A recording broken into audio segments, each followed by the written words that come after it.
ሩትዬ ዛሬ ደግሞ እንደዚህ ፏፍሽ ብላ ከነ ልጇ አንድ አይነት ልብስ ለብሰው እንግዲህ እንደዚህ ከዳንዬ ከሜሪዬ ጋር ታምኔቷ ራሱ እንዴት አባቱ እንደሚያምር ማለት ነው።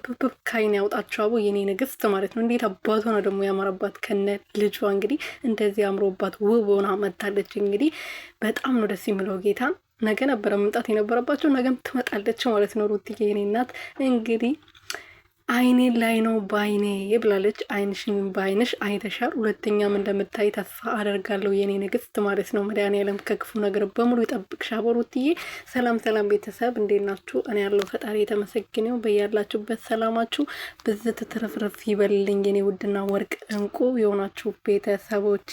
ሩትዬ እንግዲህ ዛሬ ደግሞ ከነ ዳኒ ጋር እንደዚህ አምሮባት ፈዋፍሽ ብላ ከነ አበሻ ቀምሷ ከነ ግርማ ሞገሷ ልዑልዬን ይዛ መታለች ማለት ነው። እነ ሜሪም ደግሞ ሄዶ እንግዲህ ሰርፕራይዝ አድርጓታል ማለት ነው።